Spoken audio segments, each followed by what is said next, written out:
What's good, hip hop? What's good, everybody? Hope that everybody's doing good this week. It is another episode of the Diggie Intro platform. We're still in the new golden era. This is episode 9, and we are getting into the meat and potatoes of those that really started to shape and mold the late 90s of hip hop. My name is Rob Diggie, aka Rob D, BKA Rob D, the place to be. You already know what it is. This is the episode of Busta Rhymes, one of the most creative brothers in the history of hip hop music, hip hop culture. I'm glad to have y'all with us again. First off, before we start, I want to give a shout out to GB Entertainment, my boy Dion Brown and his crew for saving my ass last week. Last minute notice, having shot of 36 and Brimstone, saving my ass last week. So thank you, gentlemen, for coming on. So I had to put on Dion's sweatshirt. And Dion, I don't know if you're watching this, man. This is probably the most comfortable, softest sweatshirt I've ever owned in my entire life. So shout out to you, man. This shit is dope. But my special guest I'm gonna bring in for you all to meet is a silent business partner of me and the Queen. So shout out to the Queen as well. And I met this guy a few months ago, and it seems like we got really close really fast. He does a lot of things in regards to hip hop music, hip hop culture, battle rap league. He's a business owner. He's an entrepreneur. He is well known in New York City. He is all over the place. And I have the pleasure and distinct privilege of bringing him on with me today as my special guest to pay homage to Busta Rhymes. He doesn't really need an introduction, but I'm going to do it anyway because that's my boy and that's how we do on this platform. So I bring to you, ladies and gentlemen, my man, Showtime in the building. What's good, Show? Go ahead and unmute yourself, my good dude, and introduce yourself to the group. What's good, family? Hey, how you doing? Harry? Thank you for the excellent rollout. Kareem Showtime Thornton, Mr. Showtime TV himself, Showtime Battle Rap League. So Showtime in the building, man. Showtime in the building. What's good, man? How are you feeling today, brother? I know it's Sunday morning-ish for me here in Kansas City, early afternoon for you over there. How are things over there in New York City, my good? Oh, it's beautiful. It's always business to me. I'm with my business partner, Vera Edwards. We are going over some movie scripts, too.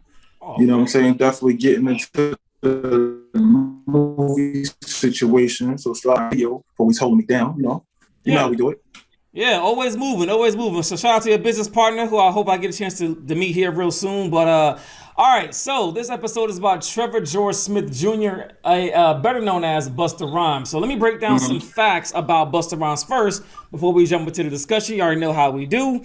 So Busta Rhymes is a one-time Billboard Award winner, one-time Soul Train Award, 6-time BET Hip Hop Award recipient, one-time Source Award. But here's where it gets a little tricky, Show, because he has been nominated for 12 Grammys and 16 VMAs and does not, I repeat, does not have a Grammy or a VMA. I could not believe that when I saw that stat when I was doing my studies on Bus this past week. How in the hell?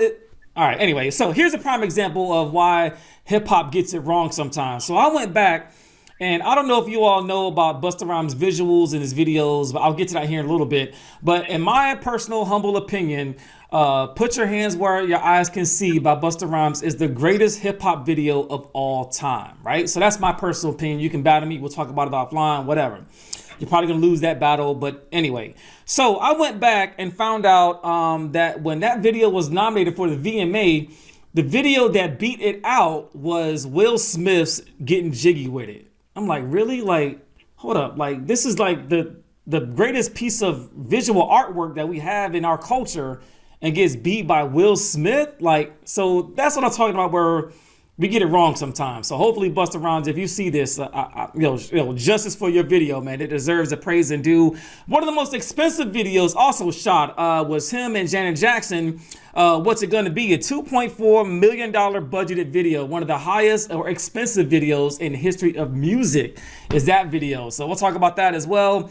But he was always into the visuals and being creative. And then, of course, he had the Flip Mode Squad, which I'm going to go and put in no particular order. Rod Digger, Spliff Star, Reek the Villain, Murder Mook affiliated. I don't know if he's actually with Flip Mode, but he was affiliated at some point. Conglomerate. Okay, got you. Thank you for that correction, my good brother. Rampage, Rock Marciano, and Baby Sham. And then the 3 albums that we're going to talk about in particular for Busta Rhymes is The Coming, released in March of '96, which has Do My Thing, Everything Remains Raw, Woo Ha, Woo Ha remix with Oh Dirty Bastard. It's a Party featuring Janae, Flip Mode featuring Me's Def That's Squad. great. There was also an unreleased song with him and Biggie called The Ugliest. So that's kind of like a Great hidden song, track. right? Yeah, that was like a hidden track. That track is dope as hell. So they kind of redid that when they did a posthumous album for Big later on. Full Marks from the Source Platinum album, and then the next year, September '97, was when Disaster Strikes, which is also a full mic album, one-time platinum album.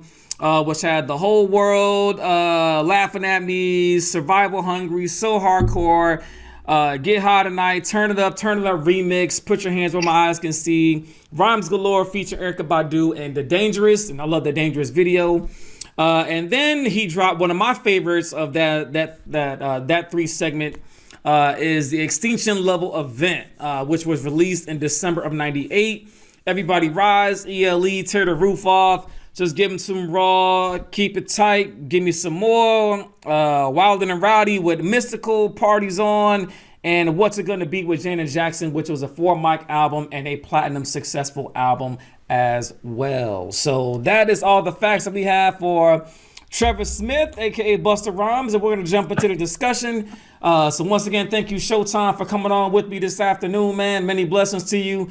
And the first question that I have for you, my good sir, is what does Busta Rhymes mean to hip hop and hip hop music, hip hop culture? I think Busta Rhymes is just he has every element of an MC: lyrics, delivery, creativity. He's a legend. I just think that he's a monument in hip hop. And I say this to say that because he touched bases on things that people used to call him crazy for. You know, people, you're conspiracy theory, you this, you that. But the real reason why I think that he hasn't gotten certain gratifications, because if you co-sign that all the way, you're saying that a lot of the things that he's saying that's controversial are true. You know what I'm saying? So he's conscious and talking about things that people don't want to hear in a creative aspect. He's not too technical, you know. He's not too technical. He's just right for the job. Yeah. Right man at the right time. And you bring up something about conspiracy theories. So if anybody were to listen to those first 3 albums of what I consider his trifecta in his catalog, The Coming, When Disaster Strikes, ELE, he was always talking about the world ending. Like, you know what I mean? Like the world coming to an end, or it's only 5 years left. He says it like in The Coming. You only got 5 years left. Yeah, like he was always talking about like the world coming to an end, which is like, I was like, yo, like that's always was, I don't know if that was do you think that's a gimmick, or like was he really thinking like the world was gonna end in 2000? Nah, you gotta understand how things are. He was just ahead of his time. So the things that he was talking about then is going on now. You know what I'm saying? He would have thought that because it's 2000, the millennium and stuff like that, you don't really know when these things would happen. But if you look at it in the course of history, after that, most of everything that he was saying started to manifest. And not to that capacity, right? But a lot of things you start seeing, especially 2020, you know what I'm saying, to 2021, you're seeing a lot of these things, plagues, corporations taking over, gentrification, displacement of people, and this stuff is going on now. He just was ahead of his time. Yeah, to me personally. No, I would agree. What I would say, even to go on top of your point, was some of the things he talked about. Social injustice, and this is like not a hidden thing that he, like, people weren't talking about in the late 90s, but it was how he did it. That's the way I think was unique about Busta Rhymes. It wasn't what he was saying, it was how he was saying it. And like this brother was so creative, man. Like he had like these visual, and this is back show, you remember, you know what I mean, like when the music video mattered. Like nowadays people like it's to me it's the same thing in music videos. You got cars, you got women, you got swimming pools, you got plug in XYZ. We talked about this in the Roots episode too, because the Roots was talking about this in '96 with what they do. But it's still the same elements, the same, plug this in for your music video and you'll be successful. Well, Busta Rhymes would completely left turn and just gave us some of the best visual work that we've ever seen in the history of hip hop. And I love that about Busta Rhymes. You can't put him in a box. You can't like say, okay, well, he's this dimensional or that dimensional. He did so many collaborations, you know what I'm saying? So what do you think about his creativity? Let's talk about the creativity side of Busta Rhymes during that time. I just think that he wasn't scared to be himself, you know? Like he wasn't scared to be, he was comfortable in his skin, his creativity. He stood by everything he put out, he stood by that. You know what I'm saying? Like he didn't care. He just put out what he wanted to put out. He did what he wanted to do and he had fun. You know? Yeah. And there was nobody in the club dressed like him, looking like him. You know what I'm saying? He was just that guy that stood out. And you could tell the imagination he had. You like, wow, this guy like really messed me up with this video. Like, what just happened here? You know, you forget about your problems for a minute. You're like, yo, this guy is crazy.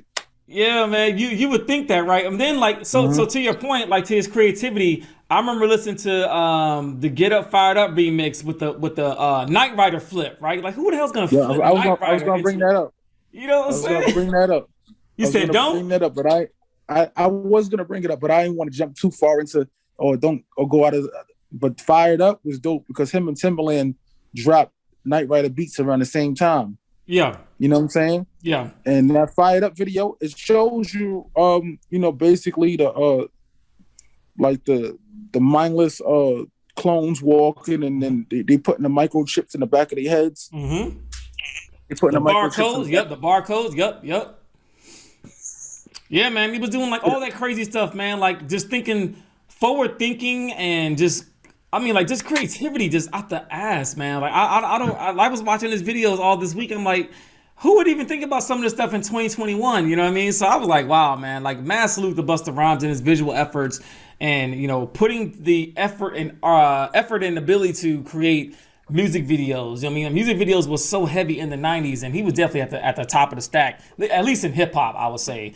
If not all the music for sure. But I want to talk about now the 3 albums, The Coming, Disaster Strikes, and ELE. So, as I mentioned earlier, that is, to me, Busta Rhymes' 3. You know what? I can't say his 3 best, because I actually do like the one he made in 2006 when he was signed to Aftermath. I can't think of the name of that one off the top of my head. I think it was the Big Bang Theory. I think is what it was called. Yeah. Yeah, I like that one too. But he always seemed to be adaptive and changing with the times. But I want to talk about those 3 in particular. So out of those 3, which one resonates with you the most and why? The Coming was crazy to me. There was only 5 years left. Used to mess with my soul because I could connect to the Busta Rhymes thing, because when I was 12 years old, 13 years old, I would read up on nanobots and gigabytes and stuff like that. And this is before iPods ever came out. Yeah. You know what I'm saying? I was really in tune to that. I'm like a low-key nerd. And when I heard this guy talking about the things that I think about, and you probably think I'm crazy, and it's all right. Some people just not really spiritually in tune with stuff. So they want, if you can't identify with something, you can't. And I don't care. Like, I got this thing called vibration. I can read somebody's energy when they come in a room. That's like, damn, I don't want to, you know what I'm saying? Yeah. Or like at that time, I was having dreams. It could be my subconscious mind thinking about stuff, but I would have dreams about certain things. And it's like everything that I would think about, this guy was singing in his lyrics. You know what I'm saying? And it gave me a vision. And it's like, yo, I feel like, I'm not crazy. I know I'm not crazy because this guy's clearly saying what I'm thinking is not totally the same, but I can identify with what he's talking about. And then you look and you Google this stuff up, fast forward, this stuff is real. Yeah. I don't know if we got as far as yet to get the barcodes and chips in people's brains, but I won't be surprised if that's coming in 10 years from now. I would not be surprised. I would not be surprised if that was happening. You know what I'm saying? But listen, you're bugging. They did that maybe 7-8 years ago already.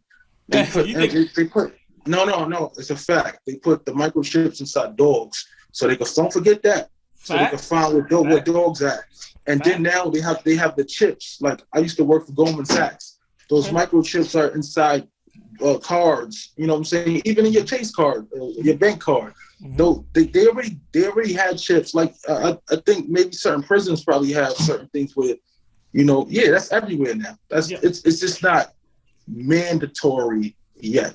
Right. Yeah. But we already using it to a capacity like we all cyborgs with our phones and stuff, but from what I know, they put microchips in dogs and cats and stuff. And if they weren't found, they were tracked. So we there already. It's just not in your face.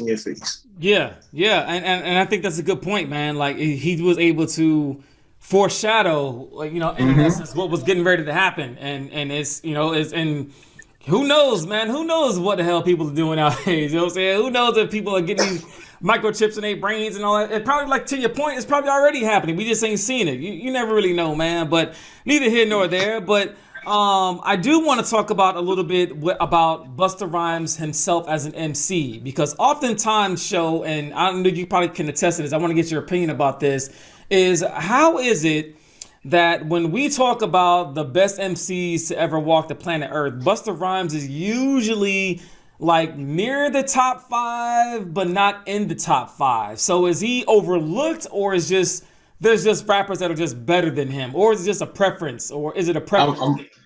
I would say it's a preference, and plus you got to understand, like, if people's mental capacity doesn't exceed their neighborhoods, you know what I'm saying, or they're not diverse, or they don't think outside the box. Yeah. A lot of the concepts will go over your head. But do you notice no rapper really come at Busta Rhymes because they know better? And you know what I'm saying? So I think more so they get over because of you know, they singles and stuff like that, and their content. You know what I'm saying? So Busta Rhymes is not challenging that content because he's doing what he wants to do for those who understand it. So I just think that they're not going to attack him lyrically because he will body them. Right. And then they get over more because they're doing more worldly things, talking more about clubs and fashion and go. You don't really hear him flossing like that. Right. You know what I'm saying? So that's the only reason I think personally you don't really hear him in that top 5, because he's not saying what the average person would say. Yeah. Yeah. So with that in mind, Show, I'm going to put you on the spot. Where would you place him on your top list of MCs? Not in no particular order, but where would you have him placed?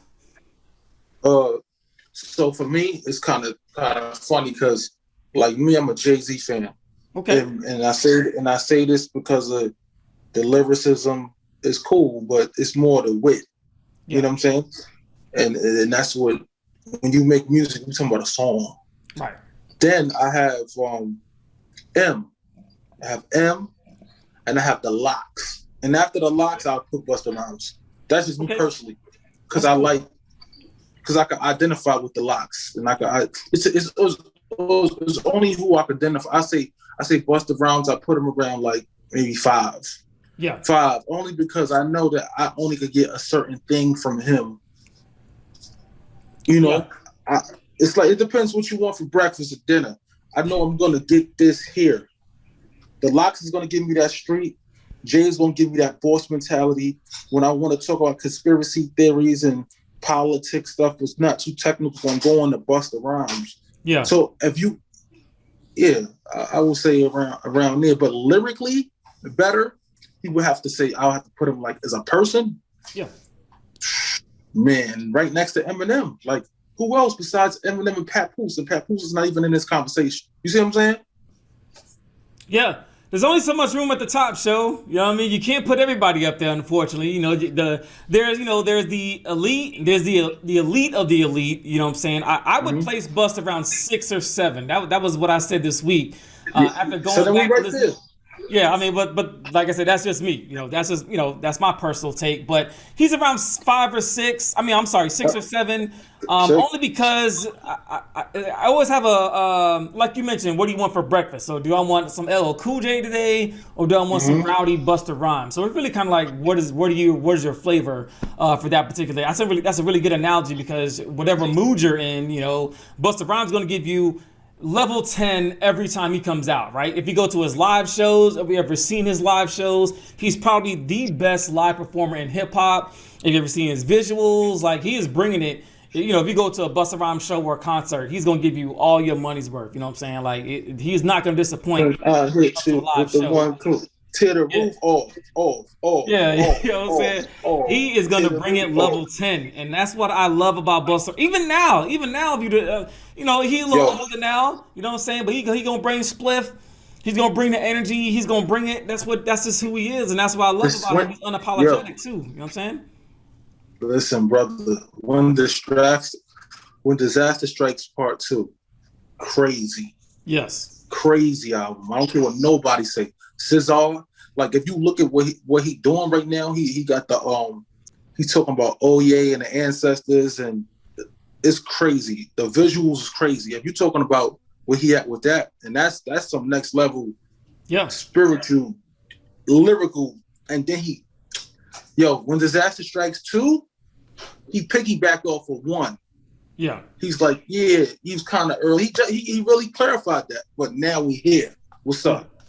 And that album is tight. I think that was the best album. I think it was last year. I think that's you're talking about ELE. You're talking about ELE too. Yeah, I know. I got you. When Disaster Strikes. No, it's ELE, bro. It's ELE. ELE 2. You sure? I'm positive, yo. I'm positive. I thought it was When Disaster Strikes. Yeah, it's ELE 2 because that's the album cover with him with the silver face on and everything. You know I don't know. You might have to check that out because I remember looking at it, and the only reason why I listened to the album because it was like When Disaster Strikes Part 2, and I'm like, oh yeah. Yeah. But neither here nor there. That's the one with the skull on the face. ELE 2, family. I'm gonna go check that out, but I'm pretty sure it's When Disaster Strikes. All right, so when I'm right, go ahead and cash at me. When I'm right, go ahead and cash at me. You know what I'm saying? I'll send you my cash app. They're gonna be cash apping me because it's the same topics and opinions. Because you know what? Because even the intros are similar. Store your food. It is. It's gonna be this. It's gonna be what it's gonna be like in a year two. I'm a Busta fan, so you know. I know. That's what really put me in there to listen to that album. Yeah, but you read about everything you said. Yeah, ELE is dope, man. That's what made me a true Busta fan. Was you gotta pull that up. You got a computer right next to you. You want me to do it right now on camera on the episode, man? Yo, man. Showtime. I tell you, Disaster Strikes 2. I be trying to school brothers, man. They don't want to believe me, man. Just type in When Disaster Strikes 2. I'm looking at extinction level event 2. Event part. Oh yeah, I'm bugging. Extinction level event part 2. Yes, that's the one. That's the one. What was I saying? When Disaster Strikes. That's what I was saying. That's what you said, man. Yeah, I'm bugging. You're right. Extinction level event part 2. Yeah, you're right. Yeah, because that's my favorite Busta Rhymes album. I don't know why I was thinking. It's dope. It is dope, and it just came out last year. Ain't that song on there though? Extinction Level Event song on that though? The song itself? Yeah. Let me look at the track list real quick. Let's look at the track list real quick. Yeah, ELE Intro 2. Not exactly. Not on this one. Don't look like. But either way, to your point, it's crazy. That's my favorite album. That's my favorite. So you was right. I'm not sending you a cash app anyway. But I meant that though. But that album is crazy. Hey, you said it with your chest, man. You said it with your chest. I ain't mad at you, dude. I ain't mad at you. This is what I do, man. This is what I do. yeah. Extinction Level Event. Yeah. It's all good. But nonetheless, it still was a dope album. I liked it a lot. I thought it was a little bit long, but to your point, he's just on another level. Like he's going, he went back and now he's schooling brothers now. Like, okay, well, this is what I've done. I talked about all these things that led up to where we are now. And now I'm going to give you a history lesson of where we were when we were kings. You know what I'm saying? Respect each other as kings and queens. Like I see a lot of us in African American culture doing that more. We're, respecting each other as kings and queens. Like I think Busta Rhymes kind of restarted that again for us to respect each other. You know what I'm saying? I think it's dope, man. I think it's dope as hell. Straight up, man. Straight up and down. I think it's dope. And I'm glad that we're able to get back to that because we respect each other again. No, we need a platform like this. This is a dope platform because, it's so thorough with this, man. Like I told my artists, I said, this is a purpose. Check this site out. Check this guy out, man. Like that's love. Like the quality, trust me, the quality, the depth, and then you know about hip hop, and it's like it's crazy. The standards just to get on this thing right now, just to get on here, it's like you don't just take anybody money. You can't buy you. You be like, nah, show that one ain't gonna cut it. I'm like, I understand. That's love, So man. like, I appreciate it. yeah. I'm not a historian, show. I tell everybody I'm not an A&R. I'm not a talent scout. I'm just a fan. Like honestly, yo, like I'm just a fan of hip hop music, hip hop culture, and you know, to my audience that have been watching and rocking with me from the beginning, that know I wanted to tell the story of hip hop, and you cannot complete the story of hip hop without Busta Rhymes. You can't do it. Busta Rhymes was a huge, huge influence on hip hop. And with that in mind, though, show, I want to get your final thoughts on Busta Rhymes. So, what I usually like to ask my guests is, let's say it's somebody that's never heard Busta Rhymes before, and you sat them down and it's like, yo, I want you to know about Busta Rhymes, right? Where would you start their journey? How do you start their introduction into Busta Rhymes? What do you have them listen to? Oh man, I'm gonna keep it 100. I got into hip hop late. Okay. I got into hip hop in 1997. Actually, Okay. I was a nerd. I wouldn't even buy sneakers. I would only buy video games. That's fair. And then that era, you know, I fell in love with, you know, Jay-Z and the Busta Rhymes, and for me, it was The Coming. Yeah. Yeah, yeah, yeah, yeah, yeah, yeah, yeah, yeah, yeah, yeah. Yeah. Yeah, like just the colors and the. Then I went back, and so I would say, like, for me, it was The Coming. Like, that was everything for me. And then the features with Craig Mack, then the lyrical bars, like every time I'm like, yo, Busta Rhymes is crazy, man. Like, I would start with The Coming, When Disaster Strikes, Extinction Level Event, Genesis, Yep. Big Bang. Oh man. Like I would say get those key albums. Yeah. Yeah. And sit like back. You started them off with the trifecta, like as I call it. Yeah. You started yes. Okay. Yes. And I am in agreement with you, my brother. When you hear Everything Remains Raw, like all you doing is this. That's all you doing. Like you just bobbing like hard as shit. Like, like he just DJ Scratch. Yo, shout out to DJ Scratch, by the way, because DJ Scratch was his producer on a lot of those tracks, and him and Busta, like that combination, like Scratch just knew how to bring like the best out of Busta, and you just bob your head hard as shit, man. Like he just knows how to bring the energy in the beat. Yeah, man. Like, I'm vibing to it. I'm just thinking about it right now. This is serious. We gonna make you delirious. The whole entire unit is dangerous, so dangerous. We so dangerous. Flip move squad is dangerous.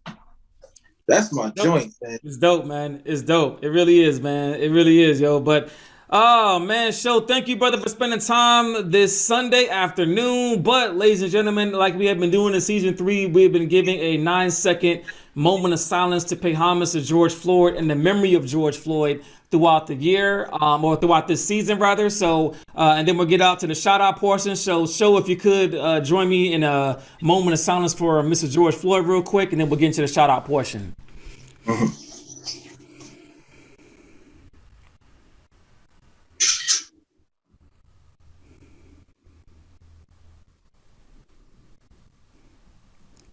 Amen. Let that brother's soul rest in peace, and rest in peace to all of the others that we have lost due to social injustice in the United States. We got to get better.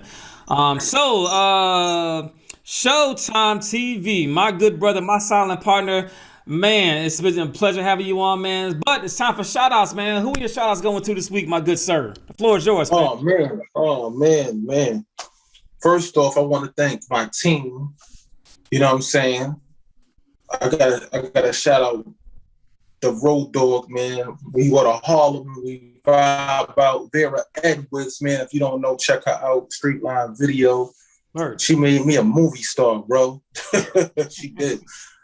Check out Vera Edwards, and shout out to Ricardo Cordero. You know what I'm saying? All right. For giving me another platform to enhance my thing. Shout out to you. Shout out to Jess. Thank you, brother. I want to say shout out to my moms. You know what I'm saying? And my family members, my spiritual family members, and God brothers and sisters, and just everybody who actually take out time to listen and click on our music links and movie links and just genuinely tap in. I appreciate that. I would be nobody without the support that I have, and I just appreciate that.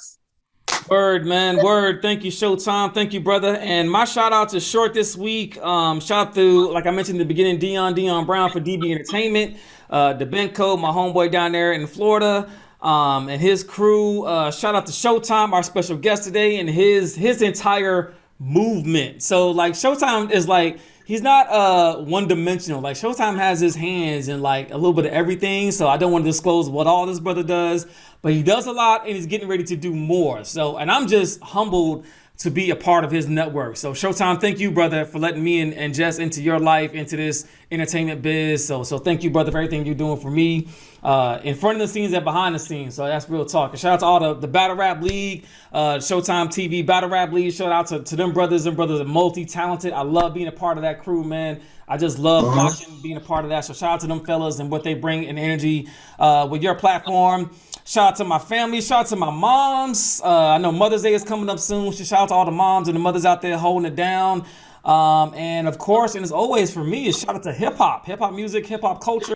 We would not have these platforms like this if it wasn't for hip hop. So shout out to hip hop. And next week, we're going to Virginia Beach, and we're going to be talking about the one and only, the queen of creativity in hip hop, Missy Elliott. So that's what next week is going to be about. But that's all the time we had this week. Y'all stay cool, be safe, and keep your damn mask on. It's not over yet. All right. So see y'all soon. All right. 100. Peace.